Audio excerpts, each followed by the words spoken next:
আচ্ছা মিঠাই বুড়ি, তুমি আজ এমন দান ধ্যান করছো কেন?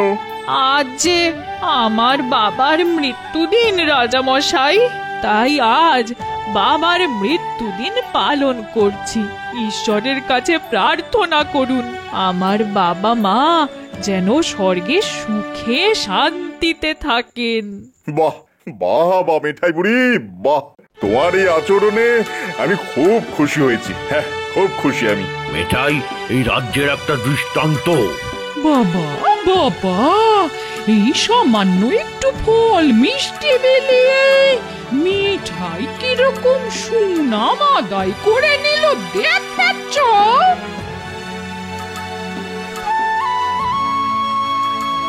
বাবা মায়ের কথা আমারও খুব মনে পড়ে, খুব। ঘোড়ার ডিম মনে পড়ে? মনে পড়লে আজকের এই দিনটা মিঠাইয়ের মতো পালন করতে দেখে শেখো। মিঠাই বুড়িকে দেখে শেখো।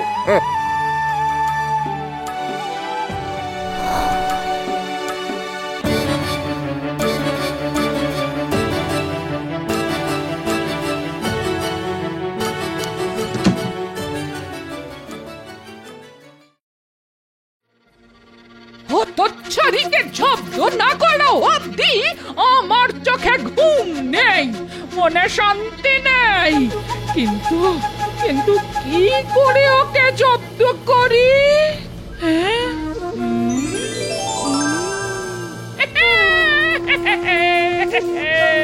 এসেছে মাথার মধ্যে জব্বর একটা মতলব এসেছে।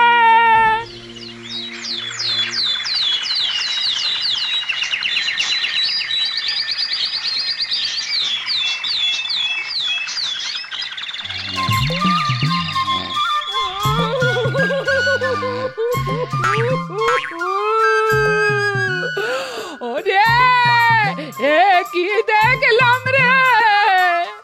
ও বাবা, কি বললে আমার?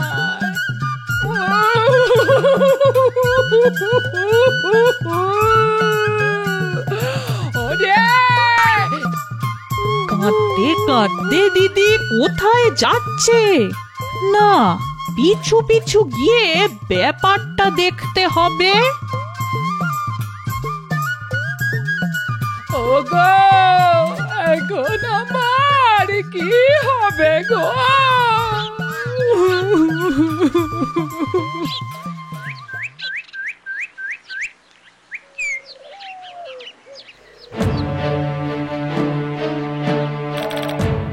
কি বলছো কি মন্ডা বুড়ি? কাল রাতে ঘুমের মধ্যে তুমি তোমার বাবা মাকে স্বপ্নে দেখেছো? কি স্বপ্ন? বাবা মা আমাকে বললো যে মিঠাইকে ছেড়ে স্বর্গে থাকতে তাদের খুব কষ্ট হচ্ছে। মানে? তারা দুজনে তাদের আদরের ছোট মেয়েকে নিজেদের মধ্যে পেতে চায়। সে কি? তবে বাবা মশাই এ কথাও বললেন যে মিঠাই তাদের কাছে না গেলে তারা কষ্ট পাবেনি। তার সাথে এটাও বুঝে যাবেন যে বাবার মৃত্যুদিন পালন করা মিঠাইয়ের শুধু একটা ভরণ। আমাকে জব্দ করার জন্যে এমন একটা মতলব বার করেছিস? ঠিক আছে, তুই বুনো ওল হলে আমি হচ্ছি বাঘা তেঁতুল। কিন্তু কোনো মানুষ তো আর সশরীরে স্বর্গে যেতে পারে না, তার জন্য তো তাকে মরতে হবে। হ্যাঁ, চিন্তা করবেন না রাজা মশাই, বাবা মা আমায় যখন ডেকেছেন তখন তাদের কাছে যাবার জন্যে আমি প্রস্তুত। তার মানে তুমি মরতে রাজি? অবশ্যই রাজি। কিন্তু তুই মরবি কি করে? কেন?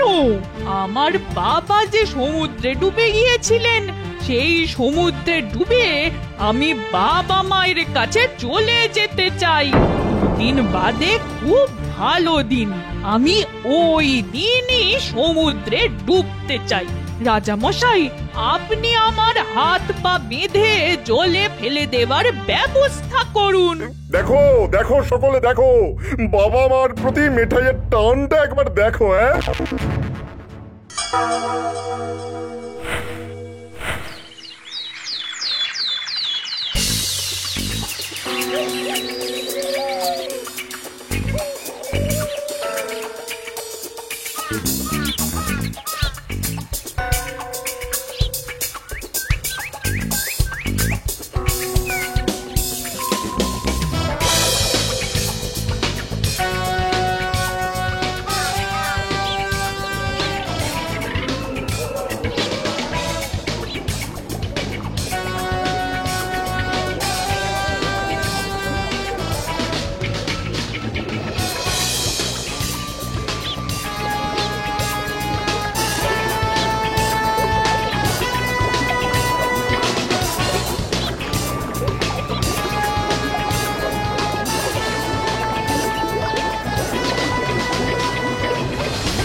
আজ 1 মাস হলো মিঠাই চলে গেছে, বাড়িটা কেমন ফাঁকা ফাঁকা লাগছে। আচ্ছা, আমি কি কোনো পাপ করেছি? না না, পাপ করব কেন? আমি তো আর জোর করে ওকে জলে ফেলে দিইনি। সকলের কাছে বাহবা পেতে ও তো নিজের ইচ্ছেতে জলে ঝাঁপ দিয়েছে। এতে আমার দোষটা কোথায়? মন্ডা বুড়ি, এই মন্ডা বুড়ি, ওদিকের খবর শুনেছিস? কি খবর মোড়ল মশাই? আরে মিঠাই বুড়ি সশরীরে স্বর্গ থেকে ফিরে এসেছে। সে কি?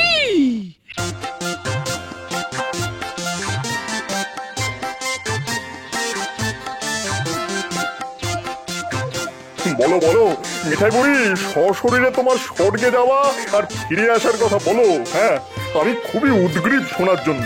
জলে পড়ে আমি তো তলিয়ে যেতে লাগলাম।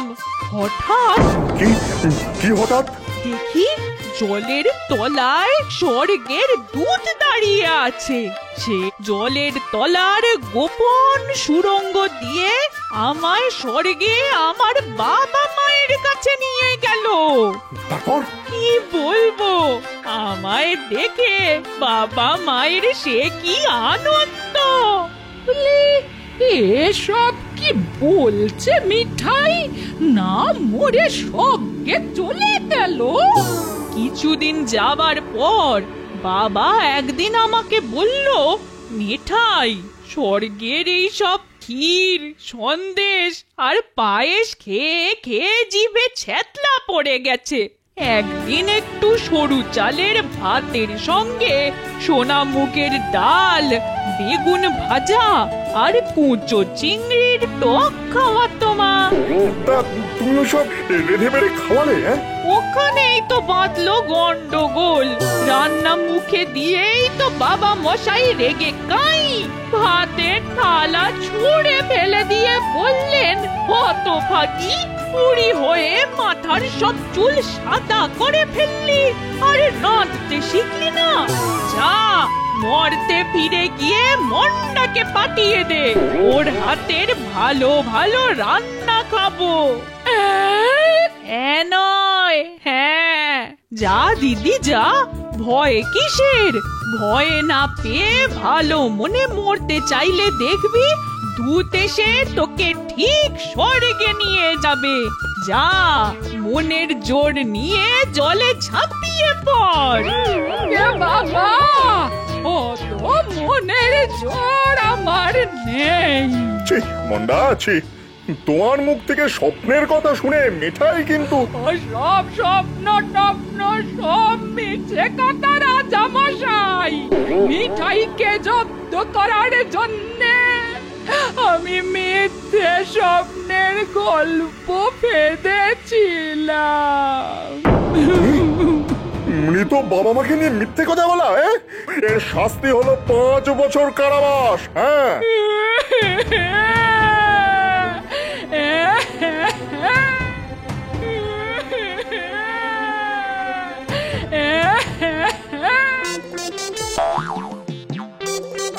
মিঠাই বুড়ি, তোমার এই সশরীরে স্বর্গে যাওয়া আসার পেছনের রহস্যটা কি? আমি গোপনে এক ডুবুরির সঙ্গে কথা বলে রেখেছিলাম, আর আমি জলে পড়ার পর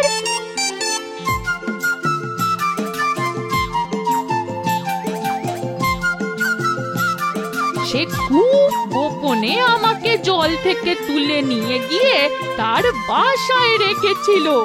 1 মাস সেখানে ঘাপটি মেরে বসে থাকার পর আজ দেখা দিলাম। এই হলো আমার সশরীরে স্বর্গে যাবার ইতিহাস।